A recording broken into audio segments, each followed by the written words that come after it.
Are your affected arm and hand swollen after your stroke? Do they feel tight, puffy, or like the skin is stretched? If you answered yes, then this video is for you. Hi, my name is Elise. I hold a clinical doctorate in occupational therapy, and I'm also a certified stroke rehabilitation specialist. Today, I'll cover what causes swelling after a stroke, effective treatments, and I'll also go over some evidence-based exercises you can do to reduce arm and hand swelling after your stroke at home. Now, if you want to skip right to the exercises, go ahead and go to this timestamp. Otherwise, you can hang with me for a few minutes while I talk about why swelling happens and what are some effective treatments. What is edema and why does it happen after a stroke? Edema is the medical term for swelling caused by excess fluid building up in your body's tissues. And after a stroke, there are a couple primary reasons why it can happen. The first is decreased muscle movement. One of the most common symptoms after a stroke is one-sided weakness or entire paralysis, medically termed hemiparesis and hemiplegia. And this causes you to not move your affected side as much. And when you're not moving, your muscles are not contracting, so they're not helping to pump the fluid away from affected areas. And the second reason is changes in muscle tone, whether it's flaccidity, having sort of a limp and floppy limb, or hypertonicity and spasticity, leading to tight, stiff muscles. And this change in muscle tone can affect blood and fluid circulation. And it's crucial to treat edema quickly after it comes up. Untreated swelling can lead to other secondary issues like increased pain, decreased range of motion, skin breakdown, and over time, the development of tissue changes and/or lymphedema. So you may have heard that term lymphedema before. So what's the difference between edema and lymphedema? So like I mentioned, edema is the general medical term for swelling that's caused by fluid buildup in your body's tissues. It's typically temporary and resolves with certain treatments and interventions. Lymphedema, on the other hand, is a very specific condition in which the lymphatic system has become damaged or blocked. And the lymphatic system is part of our immune system. It's responsible for taking out the trash, so to speak. So lymphedema typically develops more gradually than general edema. It can become chronic, and it's hard to manage if it's not addressed. It typically requires special treatment from a certified lymphedema therapist. Treatments for swelling. The first is compression garments. Compression sleeves, gloves, or wraps can be very helpful because they apply pressure that helps to move fluid out of the affected area. However, important note, you always want to make sure that you're fitted for a compression garment by a healthcare professional. The second is elevation and positioning. You want to try to keep your affected arm above heart level as much as you can. When you're sitting down or laying down, try to keep your arm propped up with pillows.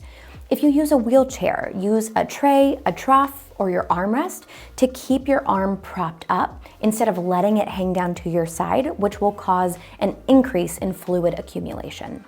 The third treatment is massage. Lymphedema massage is a very gentle, very light type of massage that helps to work fluid out of the affected areas. Now, I highly recommend that you learn these techniques from a certified lymphedema therapist to ensure that you're doing it properly and effectively. The fourth treatment is kinesiology tape. Kinesiology tape or exercise tape can be applied to the skin in a way to help guide fluid away from the affected area. Again, I'd recommend learning these techniques from a qualified healthcare professional to make sure that you're doing it effectively and that you're not harming your skin. The fifth treatment is diuretics. Your doctor may prescribe a medication called a diuretic, and they're used to help increase urine output to help offload excess body fluid from other areas. And lastly, movement. And this is what we're going to focus on today. Specific exercises to help pump fluid naturally through muscle contractions. Exercises to reduce swelling. Of course, always check with your doctor or therapist before starting any new exercise or therapy routine. Just so you know what to expect, I'll demonstrate how to do each exercise actively, but I'll also show a modification for those of you with limited movement. Then we'll try 5 together. I've also got a red TheraBand here on my right arm, signifying that this is my affected arm so that you can follow along. The first exercise is deep breathing. Now I know this one might sound silly, but it actually helps to change the pressure in your abdomen and in your chest to encourage the flow of fluid and lymph. So to do this, sit comfortably, place your unaffected hand on your abdomen. You're gonna breathe in slowly through your nose. You wanna feel your tummy expand, and then blow out through your mouth, feeling your tummy go back in. Let's try 5 together, all right? So let's breathe in through our nose, out through our mouth, in through our nose, out through our mouth, in through our nose, out through our mouth, in through our nose, out through our mouth. Last one, in through our nose, out through our mouth. Good job. The second exercise is neck rotations. So to do this exercise, you're just gonna sit comfortably. You're gonna turn your head to one side, slowly, hold for 3 seconds, and then turn to the other side slowly, hold for 3 seconds, and repeat. Let's go ahead and try 5 together. So let's turn our head to the left, 1, 2, 3, and to the right, 1, 2, 3, again to the left, 1, 2, 3, and to the right, 1, 2, 3, to the left, 1, 2, 3, to the right, 1, 2, 3, keep going, 1, 2, 3, other side, 1, 2, 3, last one, 1, 2, 3, and 1, 2, 3. Fantastic job. Number 3, shoulder shrugs. So for this one, again, we're sitting comfortably, raising shoulders up as high as you can towards your ears and then letting them come back down slowly. If you have limited movement on your affected side, that's fine. I want you to do as much as you can actively, but if you don't have a ton, just do what you can. Ready? Let's try 5 together. Push your shoulders up and slowly lower. Good. Up, lower, up and lower, up and lower, and let's do one more. Up and lower. Number 4, shoulder rolls. And I recommend rolling to the back. We're gonna be focusing on opening up that chest to help stimulate drainage pathways. So what you're gonna do is sit comfortably, roll those shoulders back, opening up your chest, coming around and doing another full circle. Again, if you have limited movement on the affected side, I just want you to do whatever you can. Getting both sides involved is very important for these exercises. Let's try 5 together. Here we go. 1, 2, 3, 4, 5.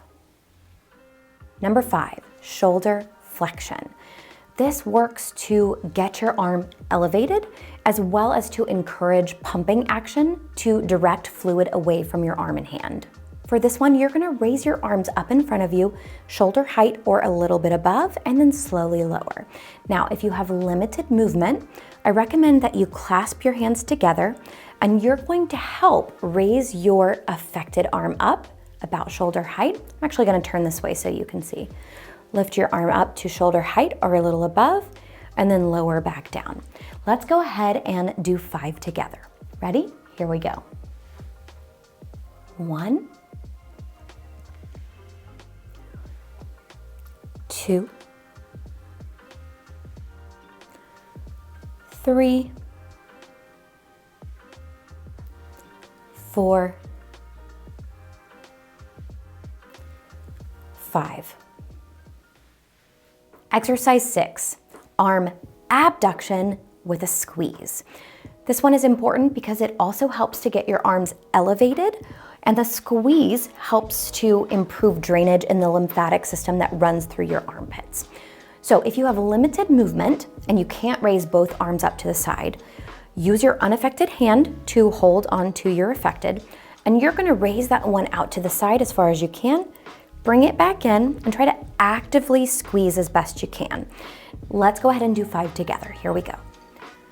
1, squeeze, 2, squeeze, 3, squeeze, 4, squeeze, last one,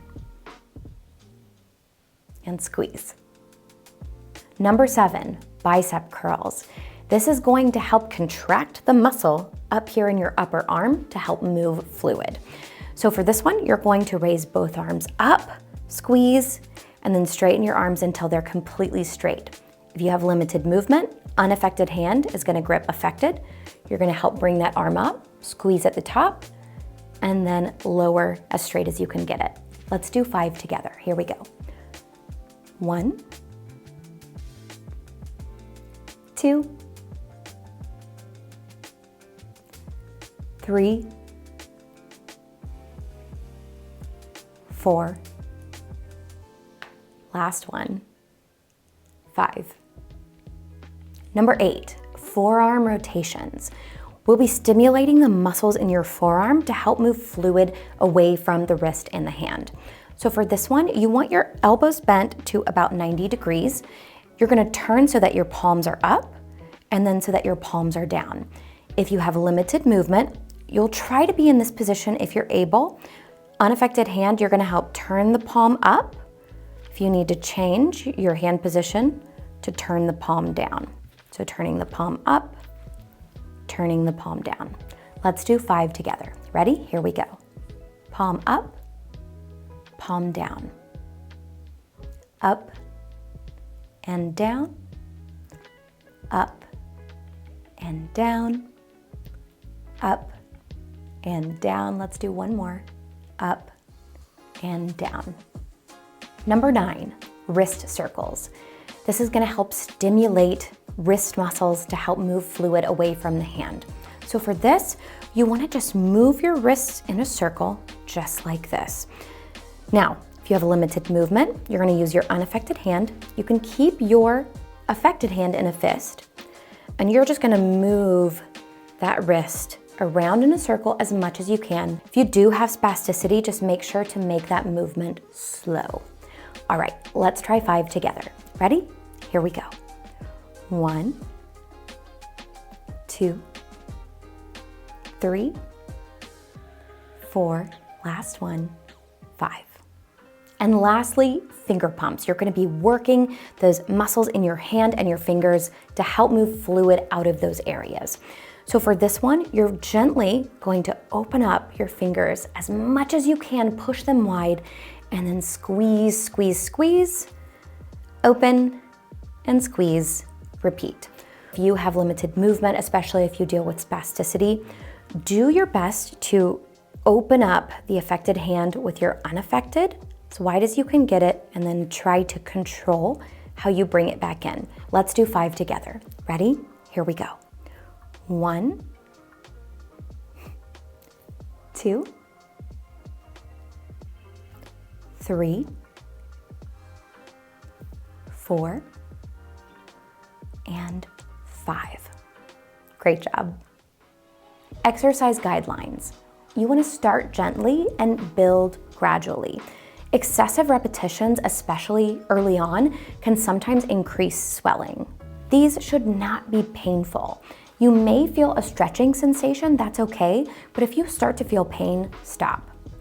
You'll want to try to do at least one set of 5 to 10 repetitions per day. If you have a compression sleeve or glove, wear it while you do the exercises as long as your doctor has given you the okay. Swelling after a stroke can be frustrating and painful. It can also take time, consistency, and multiple types of treatments to help reduce it after a stroke.